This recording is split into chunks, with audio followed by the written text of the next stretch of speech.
Hello, my posse.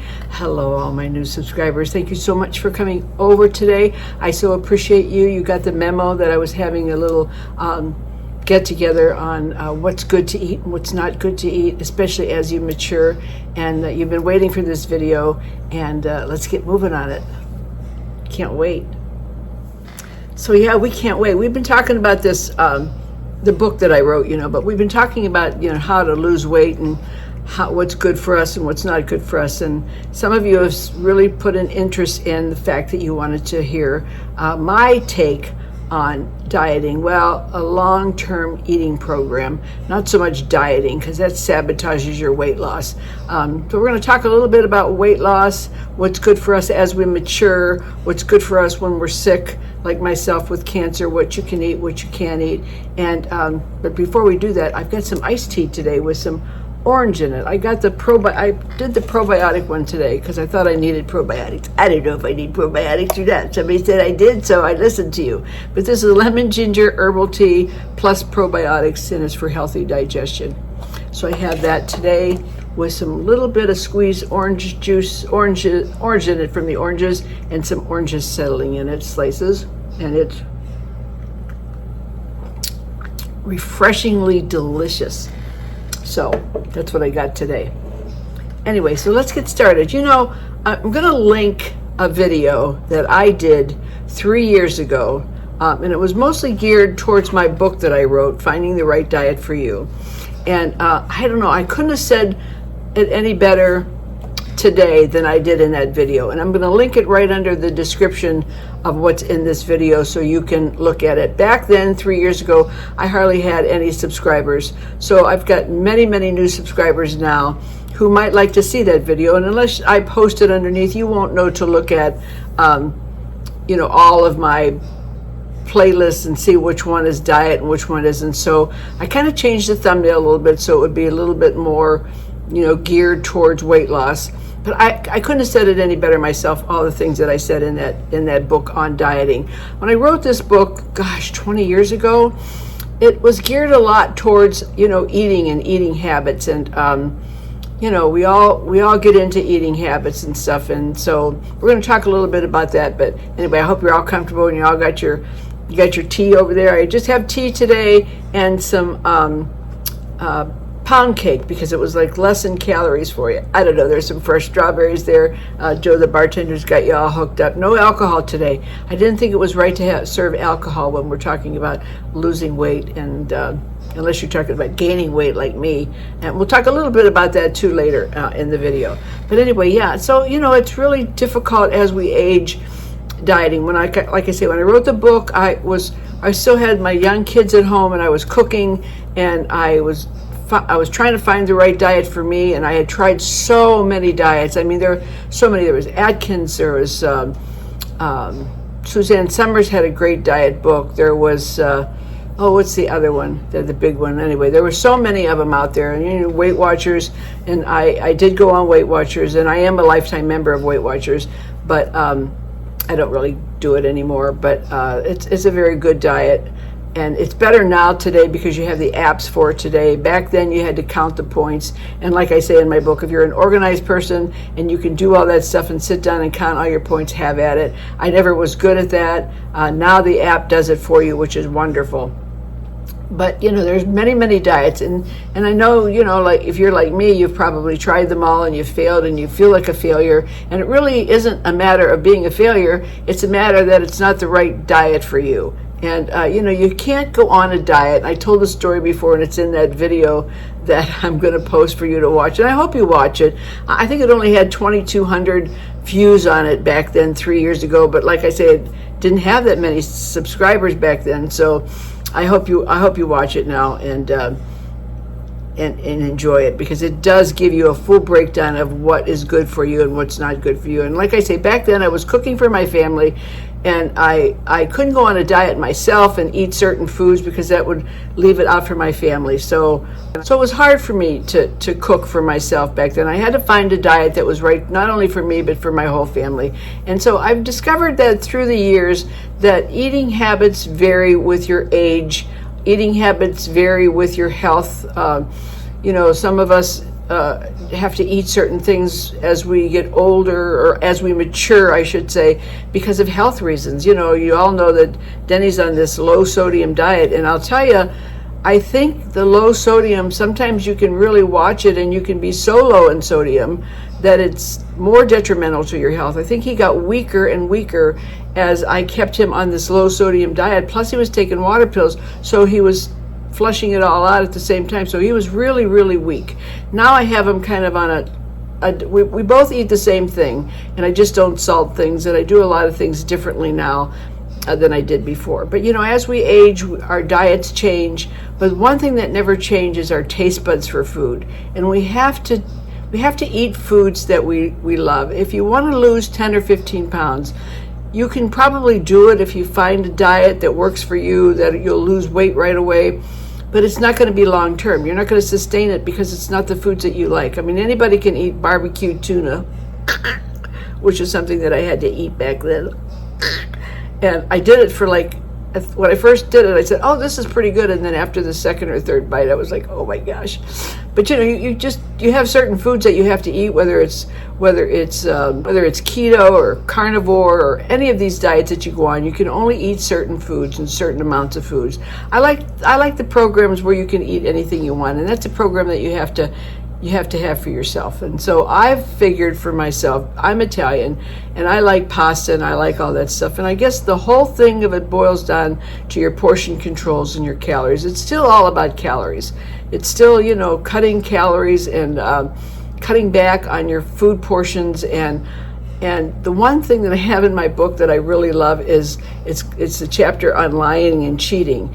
And I love that chapter because, and when I say it's lying and cheating, it's because sometimes when we cook a meal for our family, or you have your family all over for Thanksgiving or Christmas or holidays or birthdays or whatever you have your families over for, and you're cooking for them, and while you're cooking, you're tasting and you're eating and you're tasting this and you're tasting that. Especially like Thanksgiving, you're tasting like all the trimmings that go with the turkey, and you're tasting the mashed potatoes just so they're right, and you're tasting all the sides. But you don't count those. It's kind of like you're lying and you're cheating to yourself. We don't count those foods that we eat before we sit down. Then we sit down and eat. We're kind of full. So in our minds, we're thinking, oh, I'm not really hungry. I didn't eat. And then people will go, you didn't eat much, Babs or Margaret or Denise or whatever. You didn't eat much. And you go, yeah, I really didn't eat much. But we forgot about the foods that we ate the whole meal before dinner.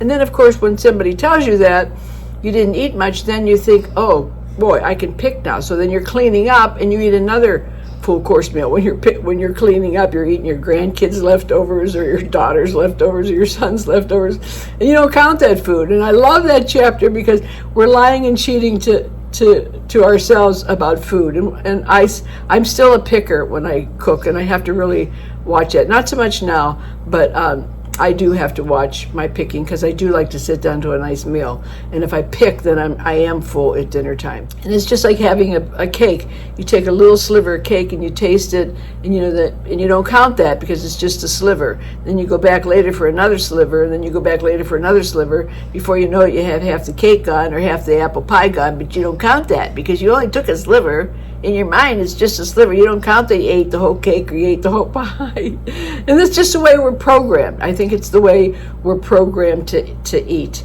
And we have to learn not to do that, and to have a goal in mind that you're going to sit down and you're going to actually eat a dinner and eat with your family and not pick so much. I mean, picking is fun, but you got to count it. If you're trying to watch your calories, you have to count it. Once in a while, it doesn't hurt. But when you do it on a daily basis, or that's your habit of picking before you eat or after you eat, then that becomes a bad habit. We just have to eat foods that we enjoy and things that satisfy our palate, and not worry about going to the grocery store and spending all this money on certain foods that we have to have on certain diets, and then we don't follow them because it's not really the foods that we like. I think if you do portion control, and I think if you do foods that you love and you watch what you eat, I think you're much better off on a long-term weight loss. We want long-term. We don't want to lose weight for, Aunt Tilly's granddaughter's wedding, or Aunt Betty's cousin's sister's brother to the other side's wedding, and then you get to the wedding and it's all over, the dieting's all over, and you're back to square one of eating. You got to think long-term goals and long-term eating habits in order to maintain the weight and keep it off. And a lot of us too, as we get older, carrying a little bit of weight is good because it fills out your face, and you don't want to be too skinny.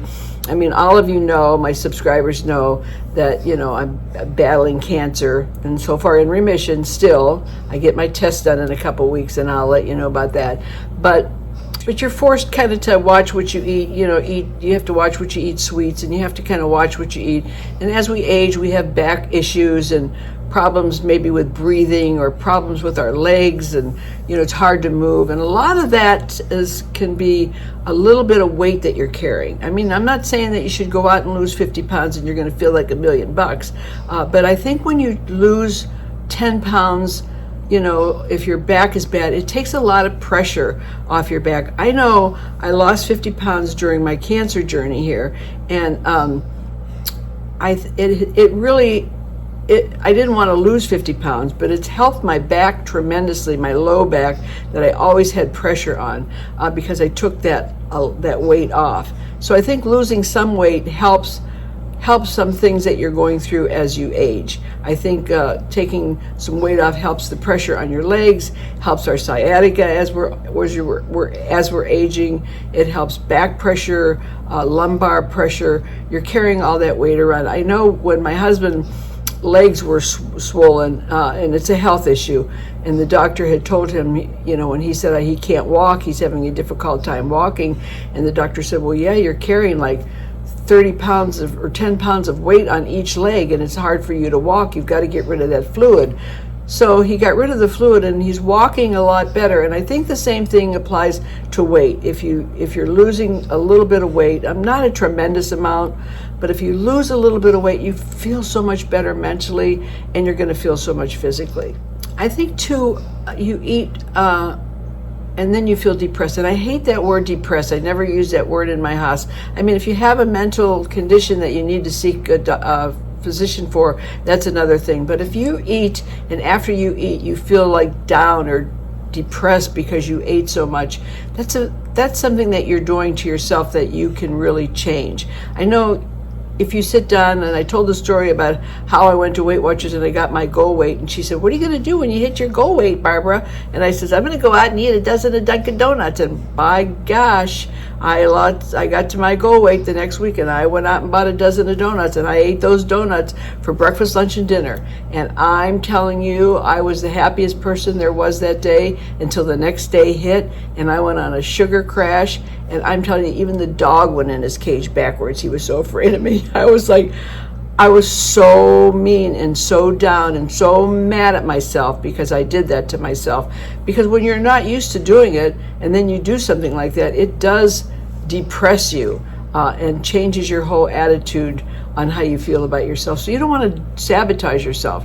You don't want to do those things. It's okay to have, I could have just had a donut, half a donut, and been satisfied, but oh no, I ate the whole dozen by myself. It was ridiculous.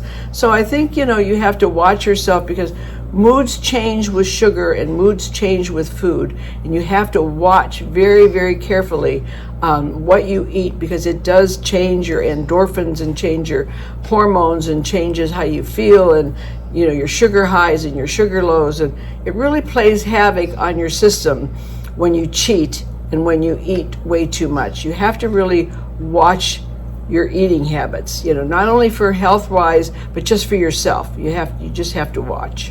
There's a lot of reasons why we eat the way we do. I remember when I wrote my book, I went around asking random people excuses that they have for eating. And these are some of the things that, let me read them to you really quick if you don't mind. These are some of the excuses that I pulled from both men and women on why they felt that they ate bad. There's a lot of them, so I'm going to try to go fast. One was, I'm bored. I'm not going to do 1, 2, 3, and 4. You'll just know. I'm bored, depressed, stressed. I have cravings. I have to eat what's on my plate. Oh gosh, yeah, because my dad used to say, you manja, you eat everything on that plate. And PMS. I got that from women. Some said it calms their nerves. They eat to survive. They just love food. Eat because spouse eats. Eat because spouse cooks, and she'll get mad if I don't eat, or he'll get mad if I don't eat. But I think that was a guy that I talked to then. I eat out of habit. Food is what made me into what I am. And baby, look at me now. I had some guy tell me that one. I'll never forget him. He was so funny. He was way, way overweight. Brings peace to my life. And food can, when you think about yourself and eat, you're going to eat a good meal. It's very peaceful. It's very, very peaceful to eat good. They eat because they're just starved. They eat because they're hungry. They cook for the kids, so you eat with them, and they have to eat good. You go out to eat, so I eat because I paid for it, so I want to eat everything in my plate. Well, don't think about bringing it home. Spouse is an awesome cook. I am away at school and embarrassed to be on a diet. That was my daughter. Eat because I feel sorry for myself. I don't know. There's some of the things that I got from people on why that they eat, and so there's various reasons why we eat or overeat, and you just have to find overeat. Did I say or overeat, Babsy? Your tongue's in the way of your eye tooth, and you couldn't see what you were saying for a minute. Get with the program. But anyway, there's a lot of reasons why we eat. And why we shouldn't eat, and we have to get in touch with ourselves. And I always say you have to introduce yourself to yourself and know who you are, know the kind of person you are, know the foods that you love, know the foods that you know that make you happy. Eat what you love. Don't overeat. Watch your food. If you're a diabetic, of course you have to watch your sugar intake. But think about it. Make a meal plan. Like sit down on a Saturday or a Sunday and sit down with a book and write down a meal plan. Like Monday you'll have this, that, lunch, breakfast, lunch, and dinner. It's not so hard to take that time. It's something that you do for yourself to be the best version of yourself that you can be. You just sit down and write, okay, tomorrow I'll have 2 eggs, I'll have this, I'll have that, and just make a meal plan for yourself and follow it. Check it off when you're done and know that you didn't overeat. Don't put on there 5 eggs and 5 pieces of bacon and a cup of hash brown potatoes. I don't mean that kind of a plan. I mean just a nice kind of plan that you know is healthy for you. And like I say, if you're following your sodium, you'll know to watch your sodium intake. If you go to a restaurant, you can just tell them to hold the sodium. They'll hold it for you. They won't salt your eggs, or they won't salt. We do that all the time for Denny, and they have no objections to doing that. So just start by making a meal plan for yourself and follow it. If you have time to even cook. I mean, back in the day, I used to cook with my neighbor. She'd cook and I'd cook, and then would switch and would have like 14 days of meals that we would have for our families. And we'd just take a whole Sunday, her and I, and cook. And she'd cook at her house and I'd cook at my house, and we would it was wonderful. It was a great way to have different variations of food. We knew what we had, but back then we didn't have to follow any health diets. I was in my 40s, and or sodium diets. They were a thing that we didn't even think about back then. But it was fun. It was just fun. You just have to make your mealtime fun and not think about the poor me aspect of it or feel sorry for yourself and feed yourself food because poor me. You don't want to do that. And like I say, as we mature, we find that certain foods we can't eat anymore. I find myself, there's a lot of foods that I can't eat anymore, and it's fine. I just don't eat them, and I just kind of switch off to something else. Certain foods don't taste right to me anymore. I think since COVID too, taste buds have changed tremendously since COVID. My husband is one too.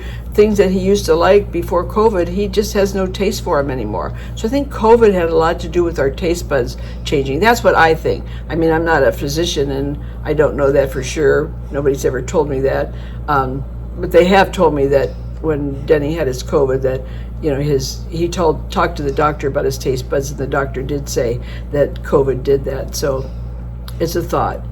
If you had COVID and maybe you don't have the same taste buds, maybe that's why, and you didn't put 2 and 2 together. And I think it's not to waste too much time as these days as we mature, not to waste too much time as some of us are 60, 70, 80 years old on our food and get down about it. You know, we're lucky to be alive. I'm grateful to be alive and be in remission.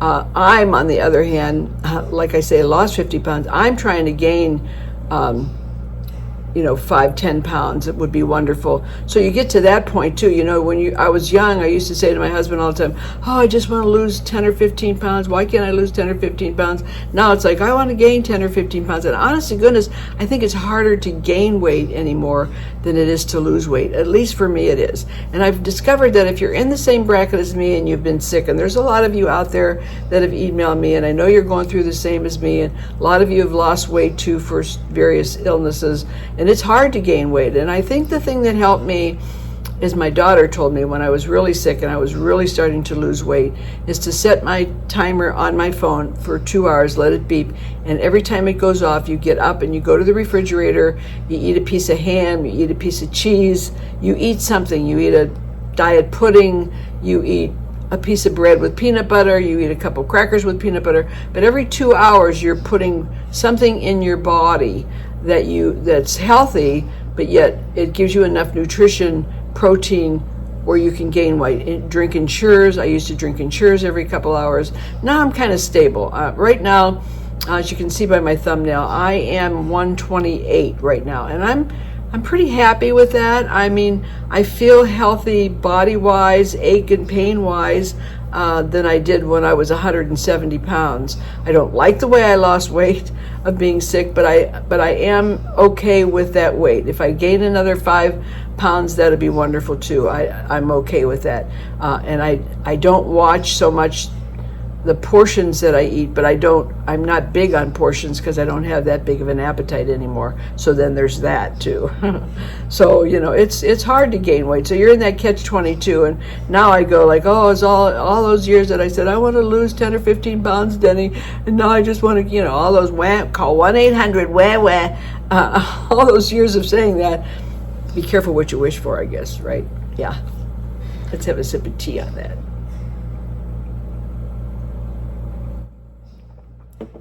But if anything, I would just tell you to just enjoy what you eat, watch what you eat, do portion sizes. I have that, and I showed it in this little bit, and I hope you watch that video because it really is a great video. It'll tell you everything you want about dieting and stuff. And I did show it in this video that I'm going to post if I remember to post, and I'll remember to post it.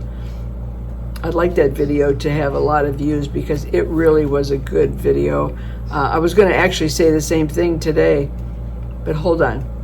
And I showed it before in the other video, but this is very important. You have a plate and you have portion sizes, and this is your salad, and this is your vegetables, and this is your meat. And these are actually portion controls. I think if you eat a nice salad before, you know, and it fills you up. Denny and I have got on this kick where we're eating, I'm making homemade, I make a big pot of homemade vegetable soup, and I don't salt anything. There's enough salt in this stuff. And I put it in individual 6-ounce bowls and freeze it. And then we have, when I take it out of the freezer, we have some soup, we have a little bit of salad, and we have our meat portion of our dinner. And then I have a little dessert. We have these little brownies that I bought at Kroger's, and they're so good for like after dinner. They're not real. Let me show them to you real quick. Hold on. Called Brownie Bites, and they're from Kroger's. And there's 9 for 2 of these. They're in a package of 2. And they're 9 grams of fat. And it's a little high in fat, but it's not bad. And the sodium is only 75 milligrams, so that's really good for Denny. 12 grams of sugar, you know, it is what it is. You can just have 1, so it would be half of that. And if you have this, it satisfies all aspects of your hunger. And if you just have these at the end of your meal, you can just have one of these.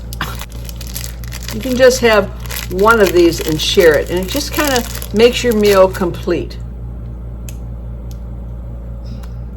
They are so good. They are so brownie-ish. They're really good.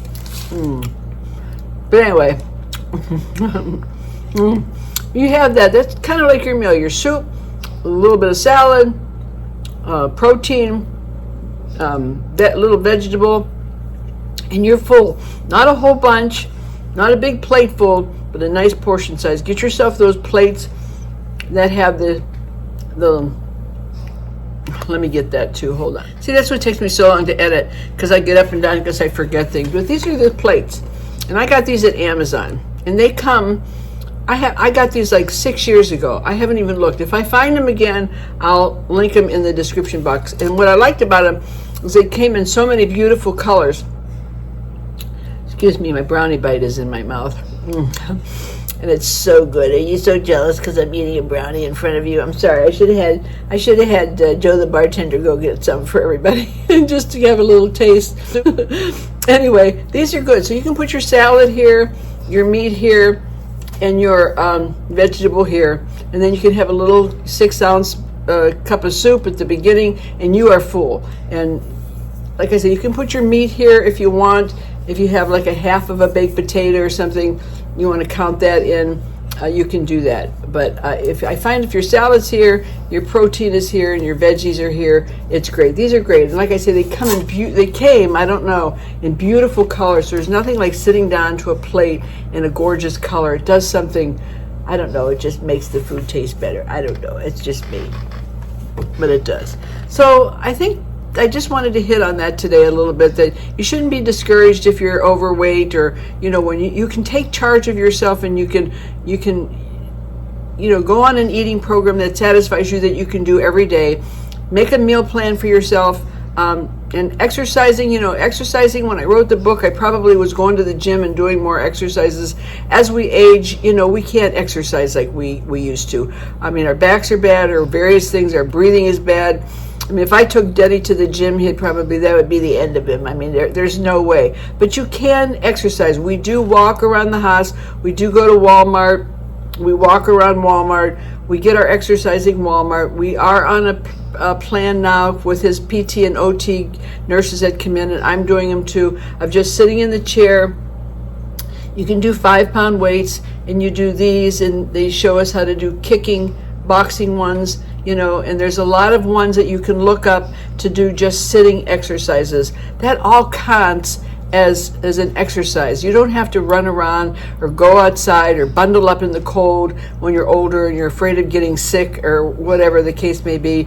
You can do these right in the comfort of your own home. That's what I like to do. I don't like to be like, oh, it's time for the walk. If I had to say at 8 o'clock in the morning or 9 o'clock in the morning, oh, it's time for my walk, I wouldn't do it. I don't like to be on a program of anything that I have to think about. Same way with food. I don't want to think about it. I just want to be able to do it, know what I can eat, know what's healthy for me, know what I can have as far as my health goes, and I'm happy. And I know you do it enough times, you just automatically know what you can have. And you know that the lying and the cheating and the cutting a piece of cake, if you can now my daughter can do that. She can cut a little piece of the cake and be satisfied the whole day. I can't do that. If I taste it, I'm like the lying and the cheating person. I have to have the whole thing. I'm better off just cut myself a piece of cake, sit down and eat the whole piece of cake and be done with it. Then I know I had the cake, and I'm all done for the day. That's just the kind of person I am.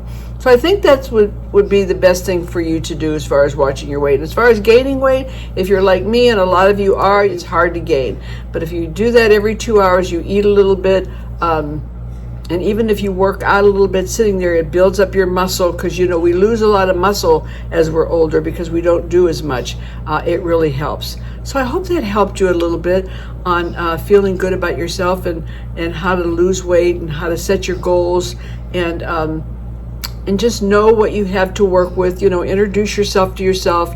Know that, hey, Barb, you have cancer, you can't eat this much sweets, or you can't have this, or hey, Denny, your breathing's bad, you got to watch this, you can't work out this way, or hey, my back is bad, I have to watch this, or I have digestive issues, I have irritable bowel. Whatever you have, you need to focus on that as far as health goes, and eat according to, you don't eat according to your back troubles, but it helps you not eat as much if you know you're taking pressure off your back by losing a few pounds. And that's the goal here, to be the best version of yourself that you can. So thanks, girls, for coming over. I so appreciate you. And like I say, watch that video down there. I'd love to see the views go up on that, because I'm not saying it, but I am saying it. That was like a really good video. I don't know. I probably only had 2,200 subscribers back then when I made that video 3 years ago. I don't know. but you know, some of you watch it. And I was selling my book back then. I don't have many copies left. I did sell some more. I have to count what I have. If you're interested in obtaining a copy of my book, just email me and I'll let you know how much it is, because I don't know how much it is. I don't want much for it. I don't know how much it is to mail it. I think the last time the shipping was $8. I don't remember. Postage has gone up, so before I edit this video and put it up, I'll try to see what the shipping is of this. But email me if you're interested in the book. It's really educational and it's really fun and it shows my humor in it. And I have a few left. I don't have many left. That's the original copies, but I have a few left that I'm willing to pass on to you. So thanks for coming over to my living room today. I so appreciate you. I hope you liked the tea. I hope I had some interesting tidbits for you that will help you lose a few pounds, keep it off, and not worry about it and think about it every day. I love you girls so much. I'll see you next time. Bye-bye.